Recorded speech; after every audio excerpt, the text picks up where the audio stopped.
Hello, thank you so much for being here. My name is Bethany Gagné. I'm founder of Numinous, the organization that sponsors the Global Peaceful Cities Project. And the very first thing I want to do is thank you. Thank you for your time being here today. Thank you for being willing to open your heart to spread greater peace in the world. I'm sure that if you're at this program, you've had many life experiences that have demonstrated to you that there is a bigger story going on here as far as intentions and prayers and how we're all connected on a deeper level. And I would bet that you wouldn't have come this far if you weren't using the power of prayer and intention in your own lives. Because you know what the amazing gift it is to use this technology, so to speak, that you were probably passionate to share it with others and passionate to put this work in service for the greater good. So I just want to thank you so much for your open heart and your willingness to consider something new, to stretch yourself maybe beyond your regular comfort zone, to consider the power of this work. So what I'm going to do in this portion, slideshow, is kind of give you an overview of what is in the online course. You know, sometimes when we hear things both, you know, auditorily and visually, then, you know, we're able to kind of capture the essence of the work a little bit differently and from each of those modes of understanding. So what I'm going to do here is basically give you an overview of what's in the course. The course is going to give you more of the nitty-gritty. And I've titled this slideshow, The Promise of Intentional Coherence Meditation for Schools and Society. And I have to tell you, I have been teaching this work for a very, very long time. And I use that word promise, knowing what the word promise means, because it is a promise. This work, if we work this work, it works. And there is a great promise for a more beautiful way of communicating and supporting the world around us if we just stop and you learn how to use this technology. If we just invite people to have themselves go from their head to their heart and teach them the power of that, and how when we move the nervous system into coherence, we make much better decisions, and we make them without white knuckling the decisions. We just kind of fall into doing more pro-social behaviors, more healthy behaviors. I mean, it just becomes almost like literally a no-brainer, right? And so the promise of intentional coherence meditation is vast. It is just so incredibly elegant. And I say that because I've been at this work for a very long time. Any of my friends and family will tell you that I've been talking about doing this work for over 20 years. So this is not a new meme for me. And what happened was I had learned over 20 years ago about the peer-reviewed journals that had been performed by the TM organization that had documented this phenomenon. And over 20 years ago, I couldn't understand why, if this is all we needed to do to have a more peaceful, calmer, sane culture, you know, why weren't we using it? Why weren't we employing this work? And so that idea came to me a long time ago, and then I started Numinous as a nonprofit to generate meditators for this type of work. And then I just waited and waited until I felt like my life was in the right place. And then I ran into the work of Lynn McTaggart, and in about 2008. And so that kind of spurred me on a little bit more. And then I started in the early years just kind of bringing this meme out further into the culture. At that point, you know, a lot of this had not at all hit the level that it is in culture now. Like, for instance, meditation was not on the cover of Time multiple times, right? So when I started this work, it was much more esoteric. over the 20 years, I've definitely seen what's happened in culture, adopting these types of ideas. And I will tell you that you are in the right place at the right time, because it's definitely much more widely accepted. People are much more open to it. And so now is a very good time to start considering moving this work forward. And so that's why I just feel so blessed to have you here. So thank you so much again for your time and your interest and your open heart. I know you wouldn't be here unless you definitely are living this work and feeling the power of it in your own heart. And you know about the promise of intentional coherence meditation, and that's why you're here. So, so just to let you know, this video is going to give you basically a brief overview of what is in the course outline. So sometimes when we hear it, you know, more lightly from an, you know, auditory perspective, it might feel a little less intimidating than all of that text in the online course. So I just wanted to kind of do this slideshow now. So what is a peace project? Peace project is when groups of people, I'm going to see if I can move my picture up here. There we go. Is when a group of people from a community collaborate to offer intentional coherence meditations focusing for peace in one area for 1 week. Okay, so that's all it is a group of people coming together to meditate for 1 week, setting intentions to an area. And then we perform a statistical analysis to determine how much of an impact the peaceful intentions have had. So, you know, there is a lot, and I love them all, the beautiful things that people are doing nowadays to send peaceful intentions. And you know, Dr. Karin Reinhold, which is the professor that I work with, you know, we're just very much like, we love it all, but both of us are really into wanting to document this work, meaning that the more of this work that is documented, the more people will take it seriously. And so that's one of the things that we do a little bit differently, is that we are actually adding this a statistical analysis to determine how well the intentions have worked. And regardless of what the statistics show, I will tell you that people have just the people who participate, it is an amazing blessing in their lives. In fact, I will tell you that managing a peace project will probably be one of the most challenging, intricate, interesting things that you've ever done in your entire life. I will also tell you, it will probably be the most thrilling, the most empowering, one of the most richly meaningful things that you'll ever do. And it is so worth the effort. So I'm so glad that you're considering coming on the journey with us. So as I move ahead here, for some reason, there we go. So how is a peace project implemented? There are essentially 2 levels of a peace project. And when you work with us, you could certainly do your own peace project. But the way we work it is that we do the online work, and your job is going to be the boots on the ground. So the reason why we've organized it this way is because I know how difficult all of the background work is. I know how difficult this work is. So what we've done is try to take all the hard work out of it so that you can just do the fun part. You can just meet the exciting people. You can just share your passion.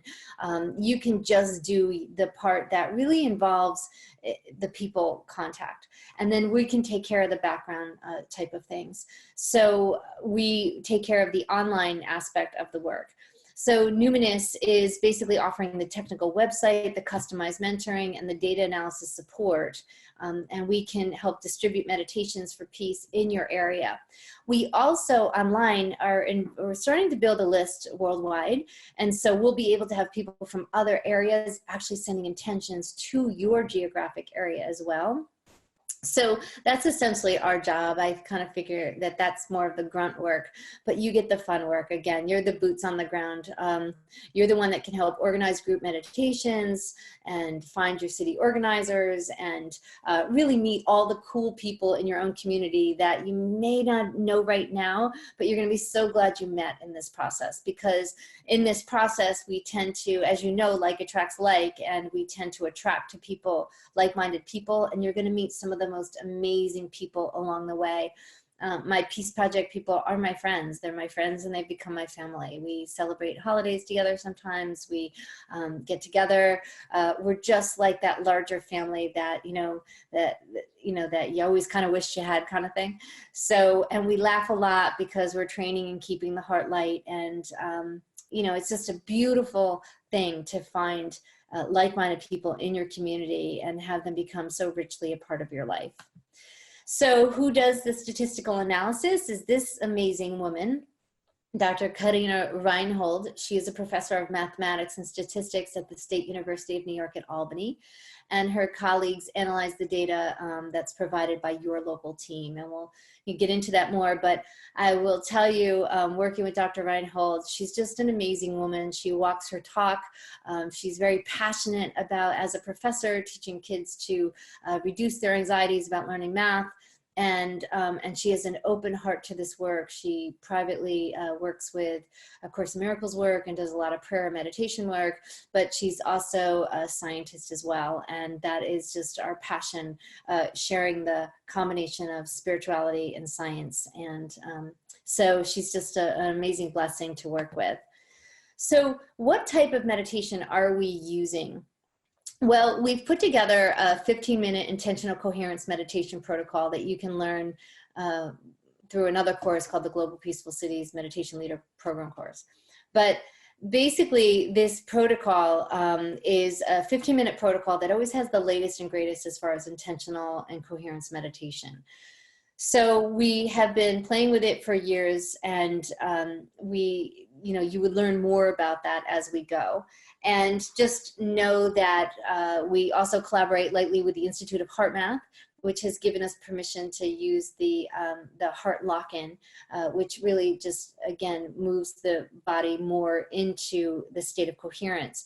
To learn more about that, I strongly urge you to go to heartmath.org, heartmath.com, certainly purchase maybe one of their heart rate variability monitors, and you too can train more and more into moving the body into coherence.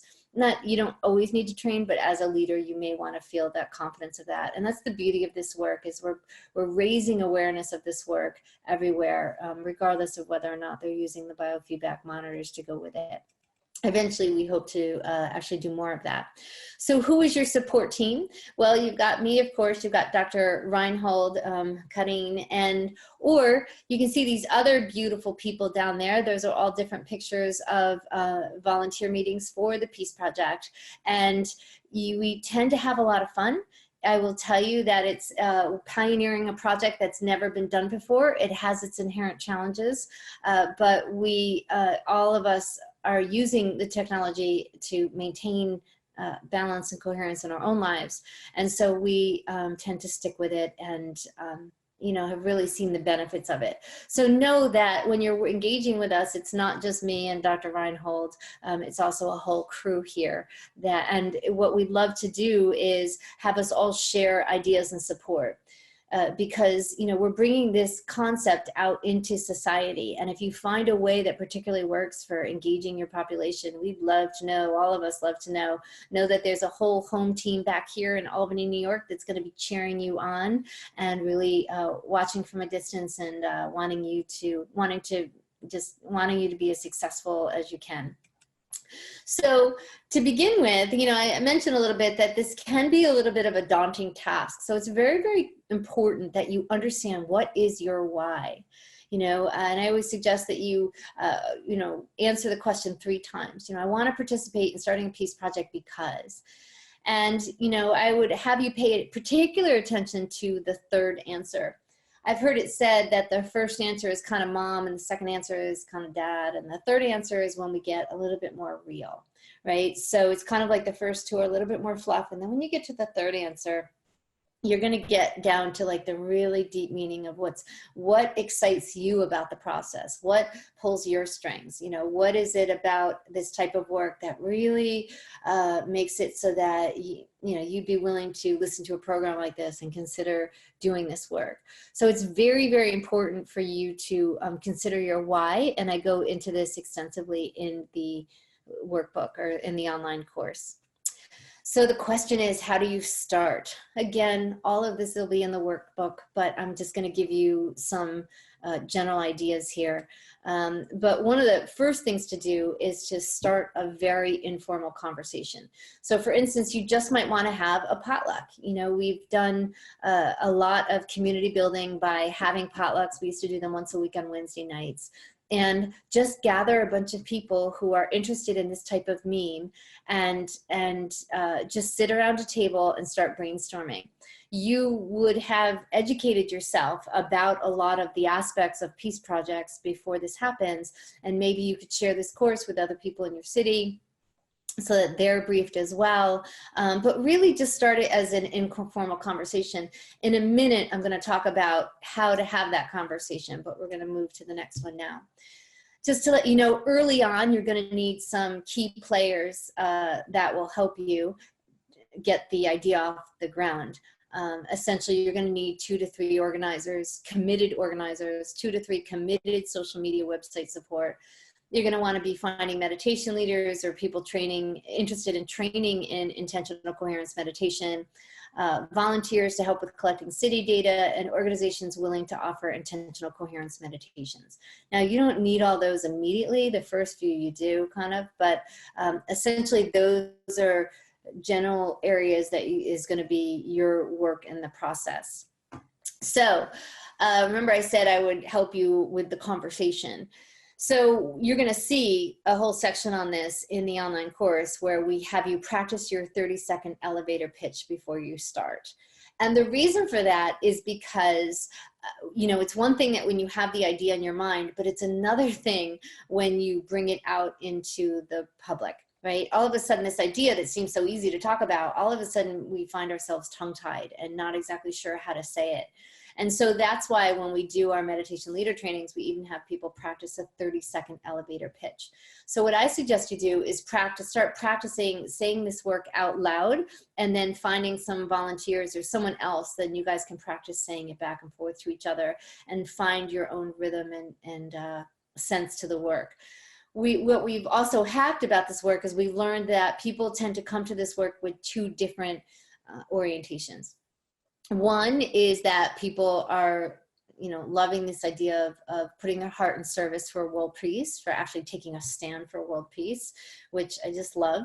And that's beautiful. But for the most part, a lot of times people are really into this work because maybe they want some inner peace, you know, that they haven't really, their lives aren't leveled enough where they feel like they can really take this type of work on, but they're really interested in intentional coherence meditation.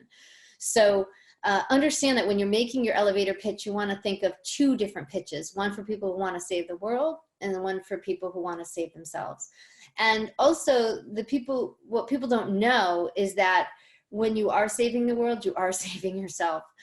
You will see that when you send intentions to other people, when you take yourself off the throne of your own thinking, and you put somebody else up there, this gorgeousness happens within. I have always sensed my energy field. So what I feel it is almost like a vacuum in the field when we are able to send peaceful intentions to someone across town or across the globe. Our heart opens and we actually kind of create this opening in our field that enables goodness and sweetness to come to us more easily as well. So saving the world actually saves ourselves on another whole level, and certainly Lynn McTaggart's done a ton of research of that. And we, even before she was talking about that, we were seeing that a lot in our work as well. So just an early suggestion ahead of time is one, just set a date, pick a date and then work backwards. And you're gonna see a timeline in the online course. So know that we've kind of hashed out this timeline. It's about a year timeline. And again, you could try to do it shorter, but I wouldn't suggest it too much shorter, and just work backwards as far as what needs to be done. So there are different ways that you could think of outreach. So you would want to just think of, what are groups that work with peace, intention, social justice, eliminating violence, prayer, more open-minded spiritual communities, and just start thinking in your mind about who would be interested in such work. And, you know, some people to consider are your family, friends, coworkers, past and present, church members, club and group members, neighbors, organizations, medical practitioners, and gym owners. So that's just general groups in general. And what you also want to do is, if you're out kind of talking to people, and say maybe somebody isn't interested, or maybe they are interested, also ask them at the end of the conversation, well, who do you know? So, you know, we know you're interested, but would you know anyone else that would be interested as well? Right? So obviously, if you find one person that's interested, they probably know a bunch of others.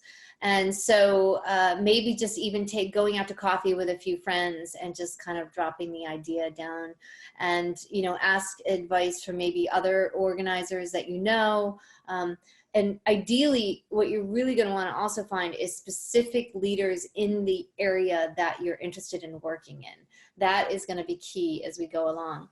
I will tell you that straight across the board, you're going to see me say this many times in the online course, collect emails. And, you know, if you talk to someone, say, you know, do I have your permission to put you on the email list? Because people will say that they're going to want to go put themselves on the list, and they don't. We learned that the first year. Many people said that they were going to sign up, and then they say, oh yeah, we're going to sign up. And then they'd see me, and then they'd say, oh, I didn't sign up yet, you know? So we started, even on our business cards, you know, the second or third year, we started saying, did you sign up yet, kind of thing. So understand that at all the events, it's much better for you to manually collect emails, and then insert those emails, upload it in a spreadsheet. Now, the reason for that is because, again, people won't do it on their own. And those emails are so key in you getting the word out as far as doing meditations, right? So every email helps you gather more people who could meditate.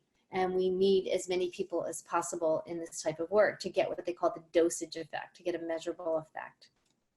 So, just to let you know that that we do have costs on our side. Unfortunately, I wish we could be doing this for free. We work on an extremely tight budget here. We use intention here to manifest, and understand that we are having to ask for some costs for this, but we've tried to do it in such a way that you will have you will be able to, I feel like, really manage this overall relatively easily, okay? So the first thing is, and the costs are for website use and technical support, and also for strategic and customized mentoring for your community collaboration, and also data analysis for your city. So please don't, you know, let cost daunt you too much.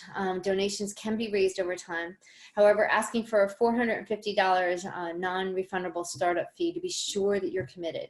We have very limited resources, and we cannot be offering this type of mentoring and support unless we know that you're in and you're committed, and that you're really going to follow through on the process. You know, Dr. Reinhold and I are in this for the data, you know, so sometimes people say to us, well, it doesn't really matter about the data. And like, we care about data because we feel as though we want to leave these footprints in the, you know, sand for other generations, you know, or in the forest, or whatever is a good metaphor there.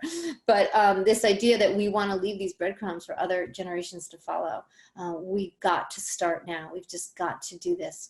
So eventually we're going to ask for a $2,000 goal, and we'll do that by putting a widget on your city site so that we can encourage people to donate every time they go to your page on the site. A way to generate some of this money over time is to just pass the hat at every meeting. Say, please, you know, maybe if people gave, you know, a little bit of money at each meeting, then overall, you know, it helps to meet the goal. So let's see, if you're sending donations to the site, be sure you put a note saying that this goes to which city, right? So you put in the subject line or comment line, you know, donations for your city. So please keep records so that we are sure that funds are allocated properly. So be sure that if people are putting donations on the website, that we know it's from you, so we can make sure that we allocate it correctly. So to learn more about Global Peaceful Cities, you're going to see we have social media platforms. We've got peacefulcities.org, Twitter is G Peaceful Cities, Instagram is Peaceful Cities, and Facebook is Global Peaceful Cities. Meetup may be an option in your area. If you're interested in starting a meetup group on this, let us know, because there may be a way that we could collaborate with that as well. So this is a general checklist. Now, you're going to have all this in your online class, so I'm not going to belabor this too much, but essentially you're going to be collecting some statistics. You're going to need to do a lot of social media marketing. You're going to need a timeline to figure out when you're beginning and when you're ending, and in that timeline you're also going to need to schedule some events to raise awareness. We can talk more about that, but basically an event maybe 3 months before the official launch, and then the actual beginning, we often do a kickoff launch and then a closing event as well. So you're going to need a timeline to delegate all that. Meditation leaders, people who can be trained to lead.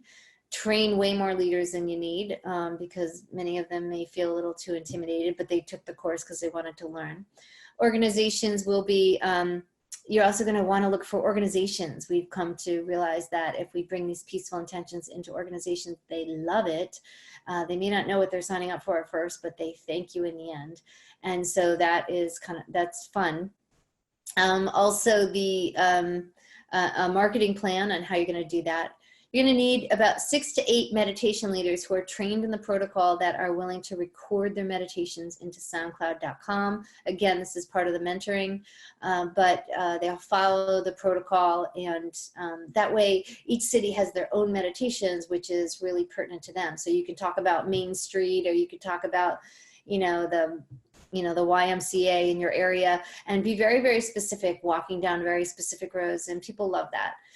Also, always keep in mind that there'll be people from other parts of the globe listening as well. So making a video, and this hasn't been in there, but I need to add it, making a video that really endears your geographic area to the rest of the globe is huge, really big, okay? I'm gonna have to go add that. All right, thank you. There's that. And maintain an email list. Every event you have those, pen and paper collecting emails so that you can go home and upload them. Or at bare minimum, you have iPads out or laptops on where people can sign up right there on the spot. And let's see, arrange a master schedule and help with data collection in your city. Okay, so this is the most important thing.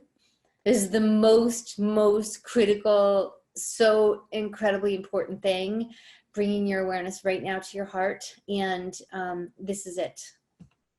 Have fun. Please have fun. Keep your heart light. When you feel overwhelmed, just lighten your heart, because that's where all that gorgeousness of intuitive wisdom comes in, and you really start living this work as you move, and you just start living and embodying the work, and then you just get more passionate about going. So even when you're overwhelmed, I work in biofeedback, so I'm constantly encouraging people to, if they're overwhelmed, I always say, go horizontal, give yourself 20 minutes to do nothing, just anchor in the heart, reach for some good feelings. Take a moment, retune your nervous system, and help yourself get, back oriented so that you can, keep going and not feel really overwhelmed. Okay. Understand that people will appear out of nowhere and, will offer you support that you didn't expect. As I said, you're going to meet some of the most amazing people in the process. So just stay with it, stay coherent, just keep lightening your heart, lightening your heart, lightening your heart, and then you will fall in love with this work even more, which will make you even more infectious to other people as far as, conveying the power of this work. So it's one of the most important things is please be sure to have fun along the way. In fact, at our meetings, we try to remember to do what I call brighteners, which is somebody bringing in something funny for all of us to laugh at, right? Because when we laugh, it's that little bit of detachment and lift that's the coherent state. And I know that when people are laughing, they're going to be more creative, right? So again, I do talk a little bit about the challenges because there's going to be some. I'm not going to tell you that there isn't. But I want you to I want to say a few things to help you keep on keeping on. And this phrase by Victor Hugo, I truly feel as though that applies to this work as we move forward. And he says, all the forces in the world are not so powerful as an idea whose time has come. I mean, I don't know about you, but I can't think of a better time in history where we should be taking this research out and start relying on it, start employing it and putting it in service. Because of all of the political strife, all of the financial unrest, I mean, just all of the war and everything happening around the world. I mean, why are we waiting, right? I mean, why are we waiting? There is no reason to wait. It is now time for the people to do this work. And this is why I'm often say that this is research that needs to be done by the people for the people. Like, we cannot pass this cup.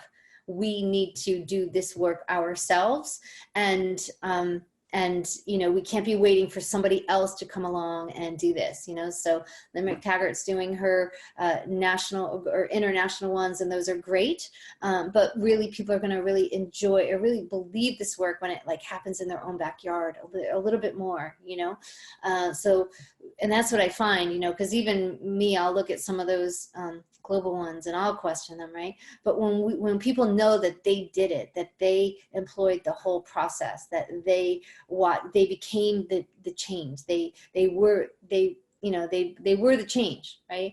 And so and they're living it, and they're living this buoyant, more coherent, resilient heart, then that's what's going to change people more than you know, kind of data from an area far away. So I remember the first year this woman said to me, Bethany, what was different about what you were doing is you were talking about Albany, right? It was her town, right? It wasn't just somewhere out there.